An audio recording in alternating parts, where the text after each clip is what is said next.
Mission ২৬ নজরে Jangalmahal, যুযুধান Trinamool BJP. শনিবার বাঁকুড়ায় অভিষেক বন্দ্যোপাধ্যায়, পুরুলিয়ায় শুভেন্দু অধিকারী। সারা দেশও যদি গেরুয়াময় হয়, একা বাংলা রুখবে, এই দেশকে বাংলার পথ দেখাবে। আসল পরিবর্তন আসেনি, মোদিজির আশীর্বাদ ধন্য সরকার বানাতে হবে। পুরুলিয়া জেলার ৯টা আসনে পদ্ম ফুল ফুটাতে হবে।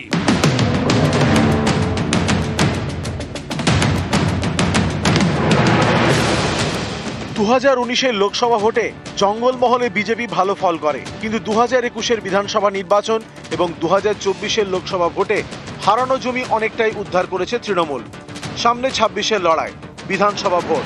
জঙ্গলমহলের মাটিতে জোড়া ফুল ফুটবে নাকি পদ্ম, এই নিয়ে জোরদার টক্কর। শনিবার জঙ্গলমহলের 2 জেলায় 2 হেভিওয়েট, বাঁকুড়ায় অভিষেক বন্দ্যোপাধ্যায়, পুরুলিয়ায় শুভেন্দু অধিকারী।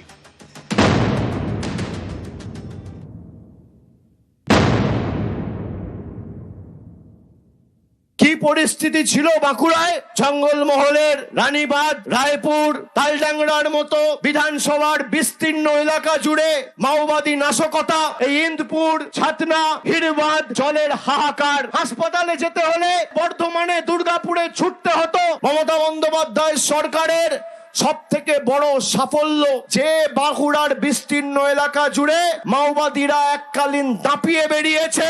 আজ সেই বাঁকুড়া শান্ত। যারা সিপিএম এর জল্লাদ ছিল, জার্সি পাল্টে এখন বড় বড় ভাষণ দিচ্ছে। 2009-10 সাল থেকে এই জঙ্গলমহল একদিকে মাওবাদী জনসাধারণের কমিটি, অন্যদিকে যৌথ বাহিনীর অত্যাচার ছিল। কি পেলে? 15 বছরে বলেছিল দামোদর থেকে জল তুলবো, শুশুনিয়া পাহাড় থেকে সব পাহাড় বেচে দিচ্ছে, এত টাকা দরকারে। বালি চুরি হচ্ছে।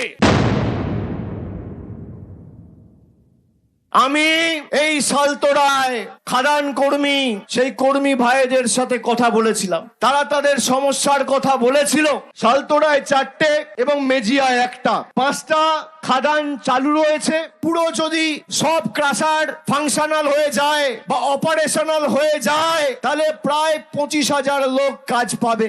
ভারতীয় জনতা পার্টি আছে, মেধার ভিত্তিতে চাকরি হয়। আমরা কথা দিয়ে গেলাম প্রত্যেকটি পরিযায়ী যুবককে আমরা বাড়িতে ফেরাবো, এদের হাতে কাজ দেব। বিজেপির অঙ্গীকার 26-এ হাতে কাজ, পেটে ভাত। এখানকার অদক্ষ শ্রমিকে কাজ এখানকার লোকেরাই পাবে।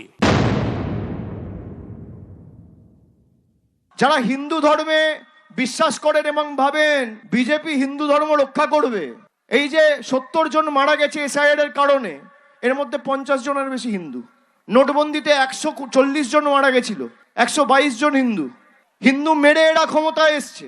তৃণমূল জিতলে দুমুঠো ভাত, আর বিজেপি জিতলে ধর্মে ধর্মে আঘাত। তৃণমূল জিতলে বিজেপি কুপকাত, আর বিজেপি জিতলে সাম্প্রদায়িক সংঘাত।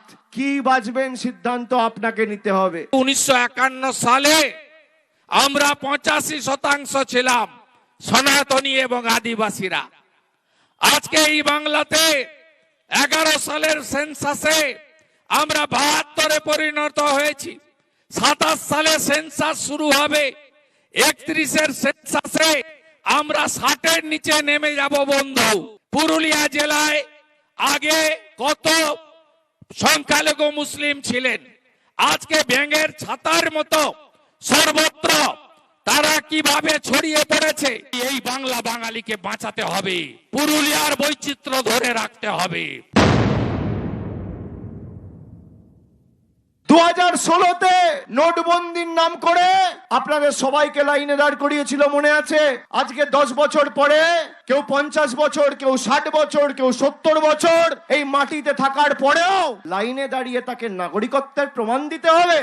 সুভাষ সরকারের নিজের জন্মের সার্টিফিকেট আছে, সৌমিত্র খাঁর নিজের জন্মের সার্টিফিকেট আছে। বিজেপির নেতারা যদি সার্টিফিকেট দেখতে চায়, বল তোমার বাবা কবে জন্মেছে, তুমি কবে জন্মেছো, তার সার্টিফিকেট আগে বাঙালিকে দেখাও, বাংলার মানুষকে দেখাও, তারপর আমাদের থেকে কাগজ চাইবে। 2024-এর শেষ ভোটটায় বলি কত ডিফারেন্স, 40 লক্ষের ডিফারেন্স। एसआईआर এর কত নাম বাদ গেছে? 58 লাখ। এ তো পহলে ঝাঁকি है, কাশি মথুরা বাকি है। 14 ফেব্রুয়ারির পরে এই চোরেদের পার্টি তৃণমূল তারা বলছে ভোটে লড়বো না। মোদিজির আশীর্বাদে ডবল ইঞ্জিন রাষ্ট্রবাদী সরকার এখানে তৈরি হবে।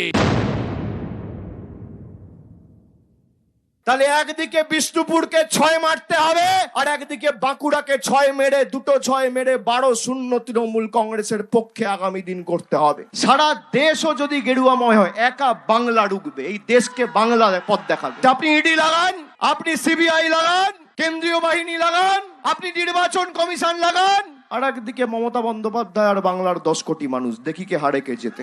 আসল পরিবর্তন আসেনি। মোদিজির আশীর্বাদ ধন্য সরকার বানাতে হবে। পুরুলিয়া জেলার 9টা আসনে পদ্ম ফুল ফুটাতে হবে। এসসিদের অধিকার, শিডিউল কাস্টদের অধিকার কেড়ে নেওয়া হয়েছে। এই বাংলা বাঙালিকে বাঁচাতে হবে। পুরুলিয়ার বৈচিত্র্য ধরে রাখতে হবে। জোরসে বলো জয় শ্রীরাম, আরো জোরে জয় শ্রীরাম, সবাই মিলে জয় শ্রীরাম। যতই করো হামলা, যতই করো হামলা। নিউজ 18 বাংলা। শুভেন্দুর গাড়ি ঘিরে বিক্ষোভ, হামলার অভিযোগ। পুরুলিয়ার কর্মসূচি থেকে ফেরার পথে হামলার অভিযোগ। চন্দ্রকোনা রোডে শুভেন্দুর গাড়ি ঘিরে বিক্ষোভ হামলার অভিযোগ শুভেন্দুর। চন্দ্রকোনা রোড বিট হাউস থানায় অবস্থান শুভেন্দুর। দোষীদের গ্রেপ্তারের দাবিতে থানার আইসির ঘরে অবস্থান শুভেন্দুর।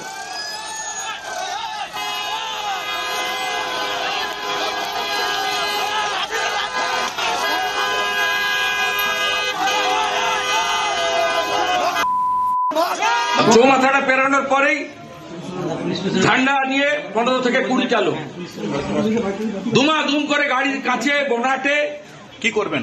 আইনগত কাজ করব। এখানকার পুলিশের ইনচার্জের সামনে বসে আছি, ইনারাই করিয়েছেন। আপনি কি মনে করছেন? না কমপ্লেন দেব, ধরে আনতে হবে। আপনার পুলিশের সামনে হচ্ছে না, ঠিক আছে। আপনার স্কোয়াড, আপনার পাইলট সবার সামনে হয়েছে। না কমপ্লেন তো দেবো, কি করতে হয় আমি জানি। কেন হলো মনে হচ্ছে আপনার? এটা কেন হলো? যাওয়ার আগে আতঙ্কিত পুলিশ করিয়েছে। যিনি বিধানসভার বিরোধী দলনেতা আছেন, তিনি যে মানসিকভাবে বিকারগ্রস্ত এবং বিপর্যস্ত, কারণ যেভাবে বিভিন্ন জায়গায় গিয়ে ঘুমত গুতুগুতি যেভাবে আওয়াজ দিচ্ছেন, সেক্ষেত্রে ওনার চিকিৎসা দ্রুত প্রয়োজন, এবং তার জন্য সবচেয়ে ভালো জায়গা অবশ্যই সেবাশ্রম। আমি বলবো যে উনি 15 তারিখের প্রথম পেশেন্ট হিসাবে যদি নামটা রেজিস্ট্রেশন করেন, তাহলে বাংলার মানুষের জন্য।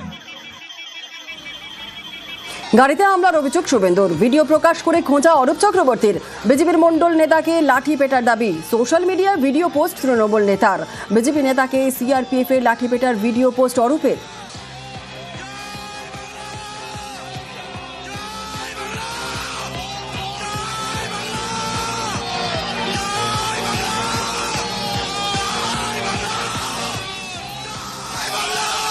শুভেন্দুর গাড়ি ঘিরে বিক্ষোভের জের। রাতেই অমিত শাহর সঙ্গে ফোনে কথা শুভেন্দুর। কেন্দ্রীয় স্বরাষ্ট্রমন্ত্রীর সঙ্গে 15 মিনিট কথা।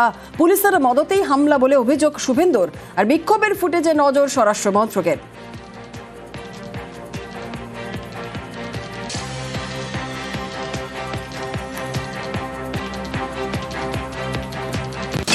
হামলার অভিযোগে থানায় অবস্থান শুভেন্দুর। গভীর রাত পর্যন্ত থানায় শুভেন্দু অধিকারী। মঙ্গলবার চন্দ্রকোনা রোডে ফের প্রতিবাদের ডাক।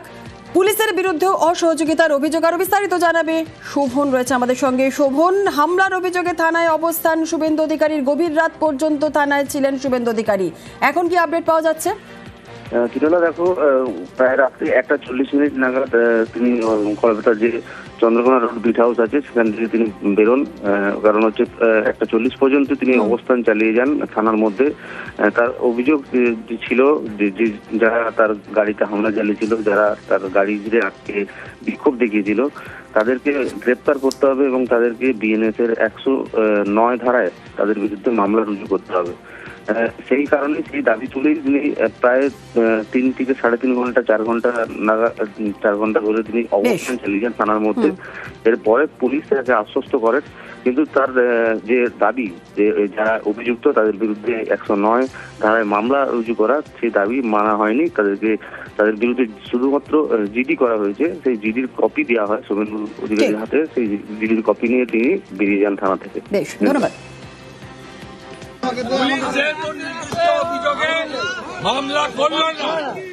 আমরা উচ্চ আদালতে মঙ্গলবার যাব, আর মঙ্গলবার দিন বেলা 2টায় চন্দ্রকোনা রোড চলো, ঝান্ডার সঙ্গে ডান্ডা লাগিয়ে হাজার হাজার আমার যে জিডির রিসিভ কপি নিয়েছি হাইকোর্টে যাব। মঙ্গলবার দিন 2টোর সময় অচল করব চন্দ্রকোনা রোড।